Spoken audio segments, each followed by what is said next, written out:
Friend है tiger Jairam Mahato जी, अभी उनका तबीयत ख़राब चल रहा है और बहुत सारे लोग उनको ट्रोल कर रहे हैं कि वो नौटंकी कर रहे हैं। क्या देख रहे हैं इसमें? देखिए, वो फ्रेंड नहीं, छोटा भाई है। पहली बात, छोटा भाई है और नीतिगत मुद्दे पे उसका विरोध करता हूं मैं। मेरे उससे कोई व्यक्तिगत दुश्मनी नहीं है। उसका बस एक ही नीति है 1932 और वो थी बाहरी भाषा का विरोध और बाहरी भीतरी, बस उसी मुद्दे पे विरोध है और कोई नहीं। तो छोटा भाई है और मैंने भी सुना कि स्वास्थ्य उसका ख़राब है। मैंने भी उसके स्वास्थ्य की जानकारी ली और मैं आपको बताता हूँ बहुत जल्द ठीक हो जाएगा। मुझे भी और मैं महादेव से प्रार्थना करता हूँ कि जयराम से बहुत जल्द स्वस्थ होकर स्वास्थ्य लाभ लेके और पब्लिक के बीच आए और मेरी शुभकामनाएं उसके साथ हैं। सिर्फ एक ही योजना, मैया सम्मान योजना का पैसा अनवरत जा रहा है। बाकी आप जाइए ना, आप बगल में बहुत सारे ऑफिस है, बहुत सारे ठेकेदारों का पेमेंट लंबित है। दूर दूर से आके गेहूँ चावल बेच के रांची में लॉज लेके पढ़ रहा है और एग्जाम की तैयारी कर रहा है। आप एग्जाम कंडक्ट नहीं करा पाते, इसके लिए सिस्टम ने दोषी है।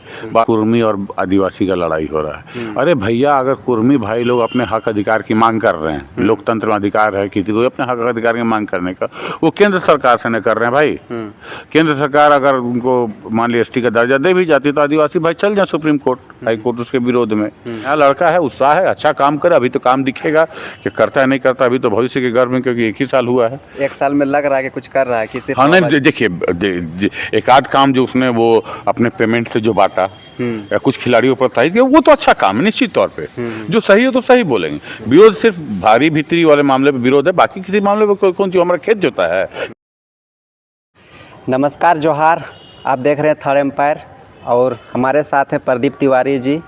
और आज हम लोग बात करने वाले हैं झारखंड के उन मुद्दों पे जिसके नाम पे सरकार बनती है और जिसके नाम पे पार्टी बनती है, लेकिन पार्टी बनने के बाद, विधायक जीतने के बाद उन्हीं मुद्दों को लोग छोड़ के और मतलब जो होता है कि उनको शोषण करने की तरह देखते हैं और साथ ही मुद्दा से भटक जाते हैं और अपना पॉकेट गर्म करने में लग जाते हैं। तो सबसे पहले जोहार।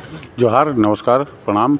आपके दर्शकों को मेरा प्रणाम, अभिनंदन। आपका एक फ्रेंड है टाइगर जयराम महतो जी, अभी उनका तबीयत ख़राब चल रहा है और बहुत सारे लोग उनको ट्रोल कर रहे हैं कि वो नौटंकी कर रहे हैं। क्या देख रहे हैं इसमें? देखिए, वो फ्रेंड नहीं, छोटा भाई है। पहली बात, छोटा भाई है और नीतिगत मुद्दे पे उसका विरोध करता हूं मैं। मेरे उससे कोई व्यक्तिगत दुश्मनी नहीं है। उसका बस एक ही नीति है 1932 और वो थी बाहरी भाषा का विरोध और बाहरी भीतरी, बस उसी मुद्दे पे विरोध है और कोई नहीं। तो छोटा भाई है और मैंने भी सुना कि स्वास्थ्य उसका ख़राब है। मैंने भी उसके स्वास्थ्य की जानकारी ली और मैं आपको बताता हूँ बहुत जल्द ठीक हो जाएगा। मुझे भी और मैं महादेव से प्रार्थना करता हूं कि जयराम से बहुत जल्द स्वस्थ होकर स्वास्थ्य लाभ लेके और पब्लिक के बीच आए और मेरी शुभकामनाएं उसके साथ हैं। प्रदीप तिवारी जी, अभी आप देख रहे होंगे झारखंड का जो स्थिति है, जो भविष्य है झारखंड के स्टूडेंट लोग, उनके ऊपर बहुत ज़्यादा अत्याचार हो रहा है। जैसे कि जो अभी अब देख रहे हैं, छात्र लोग को बहुत दिनों से छात्रवृत्ति नहीं मिला है और जब उन लोग सरकार से गुहार लगा रहे हैं तो साफ तौर पे कहना है कि सरकार के पास फंड नहीं है। देखिए, काफ़ी स्पष्ट बात है। ये सभी कोई जानता है कि 1,36,000 करोड़ रुपया झारखंड सरकार का अधिकार, वो झारखंड सरकार का पैसा नहीं है, वो हम आम जनता का पैसा है, जो टैक्स का पैसा केंद्र सरकार डकार मार के बैठी है पिछले 1.5 साल से। 1,36,000 करोड़ जो रुपया रुका हुआ है, वो रुपया अगर केंद्र सरकार रिलीज कर दे तो जितना भी आपका आंगनबाड़ी का पैसा है या छात्रवृत्ति का पैसा है, मानदेय का पैसा है, बहुत सारे ठेकेदारों का पेमेंट रुका हुआ है, तो निश्चित तौर पर 1,36,000 करोड़ बहुत ज़्यादा होता है। और देखिए, ये राजनीति से प्रेरित होकर सिर्फ वो पैसा रुका हुआ है ताकि हेमंत सोरेन जी यहाँ विकास कार्य न कर पाए और छात्रों का छात्रवृत्ति न मिल पाए, आंगनबाड़ी सेविकाओं को मानदेय न मिल पाए और स्वास्थ्य योजनाएं और अन्य प्रकार की योजनाएं बाधित हों। ये पैसा सिर्फ राजनीति से प्रेरित होकर रोका गया है और इसके लिए स्पष्ट रूप से ये मेरा मानना है कि केंद्र सरकार जिम्मेवार है, जानबूझ के वो पैसा रोकी ताकि राज्य की सारी विकास योजनाएं बाधित हों। स्टूडेंट लोग का कहना है, बार बार वो लोग नारेबाजी कर रहे हैं कि सिर्फ स्टूडेंट लोग का ही पैसा रुका हुआ है, बाकी मैया सम्मान योजना को लोग लगातार विरोध कर रहे हैं कि उसके लिए तो पैसा दे रहे हैं। देखिए, सिर्फ मैं आपको बताऊं, जहां तक मुझे जानकारी है, सिर्फ एक ही योजना, मैया सम्मान योजना का पैसा अनवरत जा रहा है। बाकी आप जाइए ना, आप बगल में बहुत सारे ऑफिस है, बहुत सारे ठेकेदारों का पेमेंट लंबित है, कितना मानदेय, आंगनबाड़ी सेविकाओं का मानदेय लंबित है, छात्रों की छात्रवृत्ति लंबित है, कितना लोग का पेमेंट लंबित है। वो क्योंकि 1,36,000 करोड़ रुपया बहुत बहुत ज़्यादा, बहुत ह्यूज अमाउंट होता है। वो पैसा मिल जाए तो सरकार तो पूरा बैकलॉग क्लियर कर, उसके सरकार को कोई दिक्कत नहीं रहेगा।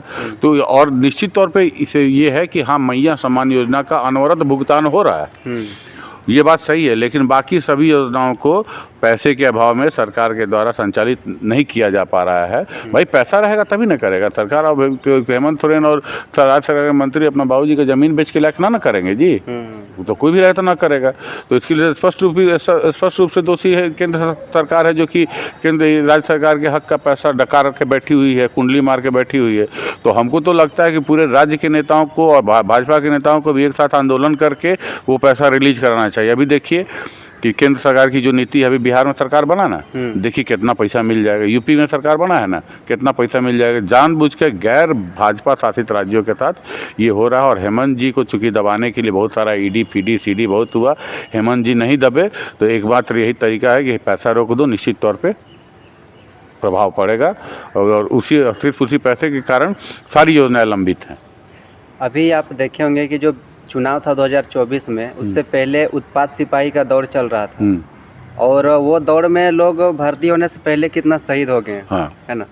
लेकिन अभी जो एक जैसे सरकार बना हेमंत सोरेन का, उसके बाद उस दौड़ के बारे ना उत्पाद सिपाही का नौकरी कब मिलेगा, इसके बारे कुछ कहीं दूर दूर तक चर्चा ही नहीं हो रहा। देखिए ये बहुत तकलीफ की बात है कि मान लीजिए जो भी, अब बहुत प्रैक्टिकल बात बोल रहा हूँ, जो भी लड़का फॉर्म भर रहा है, एग्ज़ाम कैंसिल हो जा रहा है, उसका डेट पास कर जा रहा है, तो इसका दोषी तो स्पष्ट रूप से कौन?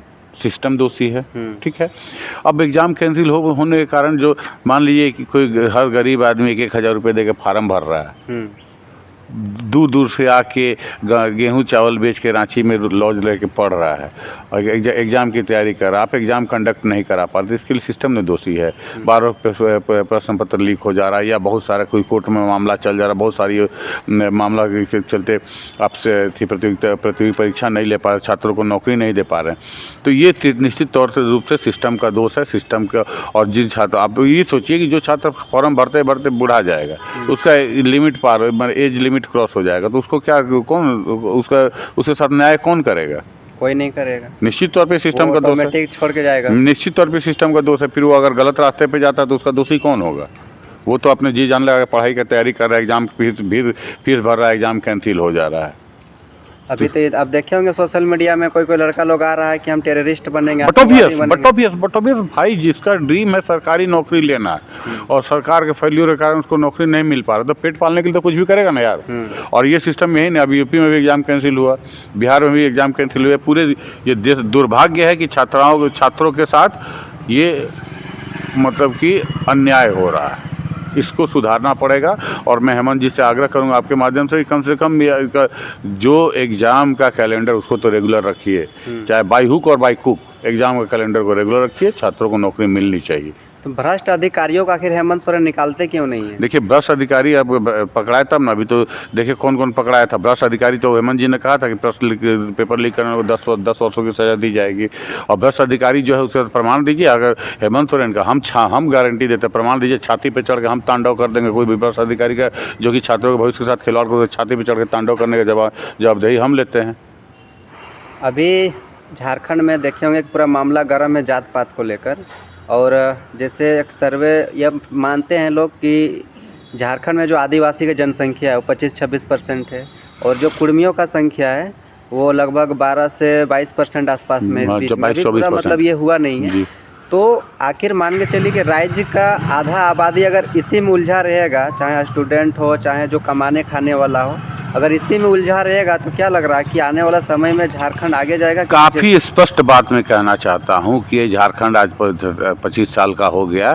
झारखंड राज्य का दुर्भाग्य है ये कि राजनीति से प्रेरित होकर कभी बाहरी भीतरी को लड़ाओ, कभी आदिवासी कुर्मी को लड़ाओ, कभी हिंदू मुस्लिम को लड़ाओ, ये और इसी लड़ाई में झारखंड राज्य उलझा रह गया। बाकी आप देखिए ना, आप ही के साथ में छत्तीसगढ़ बना था, छत्तीसगढ़ कहाँ पहुँच गया? छत्तीसगढ़ में कभी आपने सुना इस तरह की लड़ाई? नहीं। और ये देखिए केवल झारखंड राज्य का दुर्भाग्य है कि केवल सारी लड़ाइयाँ राजनीति से प्रेरित होकर और राज्य को अस्थिर करने का प्रयास किया जाता है बस। तो इसमें आखिर जो सरकार है, जो ऐसे जो मतलब उकसाते हैं आंदोलन को, उन लोग पे कानूनी कार्रवाई क्यों नहीं करवाते हैं? देखिए स्पष्ट बात है, अभी जो कुर्मी और आदिवासी का लड़ाई हो रहा है, अरे भैया अगर कुर्मी भाई लोग अपने हक अधिकार की मांग कर रहे हैं, लोकतंत्र में अधिकार है किसी को अपने हक अधिकार की मांग करने का, वो केंद्र सरकार से न कर रहे हैं भाई। केंद्र सरकार अगर उनको मान ली एसटी का दर्जा दे भी जाती तो आदिवासी भाई चल जाए सुप्रीम कोर्ट, हाई कोर्ट उसके विरोध में। किसी का हक मारी भी नहीं होना चाहिए, सबको उसका अधिकार भी मिलना चाहिए। तो मैंने बोला कि इसमें पीठ पीछे से पर्दे में रहकर कुछ लोग उकसा करके इसको राजनीतिक मुद्दा बना करके हर मुद्दे को, झारखंड में यही तो दुर्भाग्य है कि हर मुद्दा राजनीति से प्रेरित हो जाता है और झारखंड को अस्थिर करने के लिए हमेशा कुछ न कुछ ऐसा होते रहता है, जो कि हम जिसको हम लोग को समझना होगा। अपने ठीक है, अपने हक अधिकार की लड़ाई लड़िए, संयमित तरीके से लड़िए, लोकतांत्रिक तरीके से लड़िए। राज्य को अस्थिर मत कीजिए, बस राज्य को विकास की ओर जाने दीजिए। झारखंड को आगे बढ़ने के लिए जो अभी जो स्टूडेंट लोग पढ़ाई कर रहे हैं, जो भी फील्ड में, जैसे मेडिकल हो, इंजीनियर हो, और भी सारा सीए वगैरह जो तैयारी कर रहा है, वो अलग चीज़ है। लेकिन जो झारखंड को आगे बढ़ने के लिए ऐसा क्या क्या में ज़्यादा फोकस करना चाहिए, खास करके स्टूडेंटों को, जिससे वो आगे बढ़ सकता है? क्योंकि देखिए, झारखंड राज्य के विकास की ओर उसी समय चहुमुखी विकास की ओर उसी जगह जाएगा जब युवाओं को प्रतिनिधित्व मिलेगा, युवाओं को उनका अधिकार मिलेगा।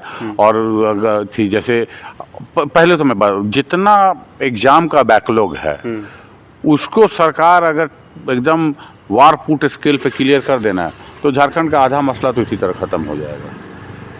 आज देखिए, अभी का एक अधिकारी 4 प्रभार में है, काम बाधित है। अगर एग्ज़ाम कंटिन्यू हो जाए, बैकलॉग कंटिन्यू हो जाए, जो भी परीक्षार्थी परीक्षा देकर रिजल्ट ले ले, ज्वाइनिंग कर लें, तो निश्चित तौर पर झारखंड की आधी समस्या तो इसी तरह हल हो जाएगी। और केंद्र सरकार अगर सौतेला व्यवहार ना करे, पैसा ना रोके और विकास योजनाओं को प्रभावित करने की रणनीति न करे, तो निश्चित तौर पर झारखंड बहुत जल्दी चौमुखी विकास की ओर चला जाएगा।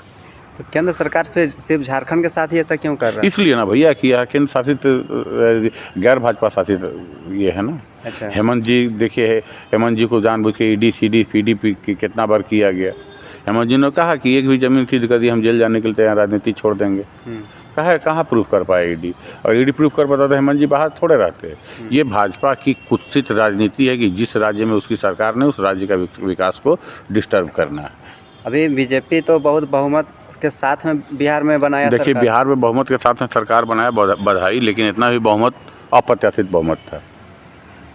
अब आपके ये पे निश्चित तौर पे आप 101 लड़े 86 आ गए, 100 लड़े 82 आ गए, 21 लड़े 19 आ गए। यार तो जनता चाहे ना, 100% जनता चाहा तो जितना SIR वगैरह जो मुद्दा बहुत सारा, अब उस मुद्दे पे मत जाइए, नहीं तो बहुत सारा अपशब्द भी निकल जाएगा। निश्चित तौर पे ठीक है, बीजेपी को सरकार ने, जनता ने वहाँ मत दिया, लेकिन इतना भी ज़्यादा आप बहुत सारा देख लीजिए, कितना सोशल मीडिया एक आदमी 4 जगह वोट दे रहा है।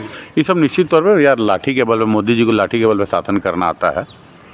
लोगों का कहना है कि वहाँ 10,000 जो दिया उसका रिजल्ट है। 10,000 जो दिया ना, अभी देखिए ना, अभी 10,000 जो दिया है ना, वर्ल्ड बैंक से कर्जा लेके दिया है। अब 10,000 कैसे वापस लेता है, समझ में आ जाएगा। तो जिस तरीका से झारखंड में दे रहा है 2500, उस तरह से वहाँ भी देगा 10,000। 10,000 रुपया। देखिए, मैं तो शुरू से फ्री का विरोधी हूँ, फ्री सिस्टम का शुरू से विरोधी हूँ। वहाँ 10,000 रुपया दिया, और थी वो NDA एक इंटैक्ट होकर लड़ा, किसी भी सीट पे फ्रेंडली फाइट नहीं रहा। और तेजस्वी के खिलाफ जो ये सब गाने उन्हें आए थे, सब माहौल बनाने में मोदी जी जो वहाँ पे पहली बार ये कि किसी लोग क्षेत्रीय गायक का गाना मोदी जी ने गाकर जंगल राज की ओर इशारा किया। बहुत सारे मैटर पे वहाँ पे निश्चित तौर पर वोट मिला है भाजपा को, इसमें कहीं किंतु परंतु नहीं है, लेकिन इतना ज़्यादा भी ये नहीं पच रहा है। अभी जो देखे होंगे कि वहाँ शिक्षा का बात करते थे, रोजगार का बात करते थे, जन स्वराज, उनको एक भी सीट नसीब नहीं हुआ। वो नहीं माने, जैसे KC सिन्हा जैसे गणिता की धरती पे दूसरा पैदा नहीं हुआ, कितना वोट मिला। देखिए, आज की जनता जो है ना, उसको छलने वाला लोग चाहिए। वहाँ पे जैसे मैथिली ठाकुर जब भी विधायक बने हैं, वो तो एक धर्म को प्रमोट कर रहे थे, है ना, और कुछ मतलब जो जिला का नाम था वो बदलने का सिर्फ बात। देखिए, जब शासक को डर लगता है ना, तो धर्म का चोला ओढ़ लेता है, समझे। लोग बोलते हैं हिंदू धर्म खतरे में। हम हिंदू हैं, प्रचंड हिंदू हैं, प्रचंड हिंदू। किसी का सर्टिफिकेट नहीं चाहिए, मेरा कोई धर्म खतरा में, मेरा धर्म खतरा में आएगा तो हम अगर तलवार भी है हम समझ लेंगे, हमको उसकी चिंता। जिस राज्य का राष्ट्रपति थी हिंदू, प्रधानमंत्री हिंदू, गृह मंत्री हिंदू, वहाँ धर्म खतरे में कैसे है? ये सब चूतिया बनाने वाला बात है। धर्म की राजनीति नहीं करनी चाहिए, धर्म को धंधा नहीं बनाना चाहिए। अगर मान के चलिए कि जो शिक्षा का बात कर रहा है, जो रोजगार का बात कर रहा है, उसके तरफ जनता उसको नहीं जनता चुनेगी ना यार, वो जनता नहीं चुनेगी। तो फिर हमेशा फिर सरकार ही दोषी इसमें क्यों होगा? सरकार दोषी कहाँ से? दोषी जनता है ना, निश्चित तौर पर दोषी जनता है। अभी आप देखते हैं, हम देखते हैं कि आपका सोशल मीडिया में लगातार आप जयराम महतो का विरोध करते रहते हैं, फिर वो बाहर भीतर का। नहीं, मैं जयराम का विरोध नहीं है। जयराम से 2 बार मेरी मुलाकात हुई, एक बार विधानसभा में, एक बार वो मुख्यमंत्री एक आदर्श क्रिकेट मैच में। बहुत व्यक्तिगत, बहुत अच्छा लड़का है, छोटा भाई है। नीति का विरोध है, 1932 नीति का विरोध है, बाहरी भाषा नहीं चल तो नीति का विरोध है, व्यक्तिगत कोई विरोध नहीं है। और इसका विरोध नहीं ना करते हैं कि वो डायरेक्ट बोलता है कि बाहरियों को यहाँ पे नौकरी नहीं करने क्या है, वही तो बोले, तो मैंने बोला ना कि बाहरी भीतरी का जो वो राजनीति का, तो उसका विरोध है। बाहरी देखिए, हम जयराम बाहरी कहने वाला कौन है? सर रघुवर दास जी के ने कैबिनेट से 1985 पास किया था। 1950 उस नियम के अनुसार सभी लोग यहाँ पे जो हैं, जो 1985 से पहले से हैं, झारखंडी हैं। तो जयराम बाहरी कहने वाले या आप बाहरी कहने वाले होते कौन? आप सरकार हैं, नहीं, आपने कानून बनाया है। कानूनन तो आप 1985 के पहले लोग बाहरी नहीं कह सकते हैं, तो आप होते कौन है बाहरी डिफाइन करने वाले? सही बात। बस इसी मुद्दे पे विरोध है, और किसी मुद्दे पे ठीक है, नया लड़का है, उत्साह है, अच्छा काम करे। अभी तो काम दिखेगा कि करता है नहीं करता, अभी तो भविष्य के गर्भ में, क्योंकि 1 ही साल हुआ है। 1 साल में लग रहा है कि कुछ कर रहा है किसी। हाँ नहीं, देखिए एक आध काम जो उसने वो अपने पेमेंट से जो बांटा या कुछ खिलाड़ियों पर प्रोत्साहित किया, वो तो अच्छा काम है निश्चित तौर पे। जो सही है तो सही बोलेंगे। विरोध सिर्फ भारी भीतरी वाले मामले पे विरोध है, बाकी किसी मामले में कौन चीज हमारा खेत जोता है अगर हम विरोध करेंगे? उसको शुभकामनाएं, जल्दी स्वस्थ हो, आगे बढ़े, कोई शुभकामनाएं हैं। जहाँ जरूरत पड़ेगी हम लोग, बस एक मुद्दे पे विरोध है, वो विरोध भीख भी मांगना पड़े ना तो भी 1932 और बाहरी भीतरी का मुद्दा पे पूरे झारखंड में अकेले भी रहा, विरोधी रहूंगा। हम मन्नत ना पूरा होने भगवान ना बदलते हैं, मर्द आदमी है, जो बोलते हैं सच बोलते हैं।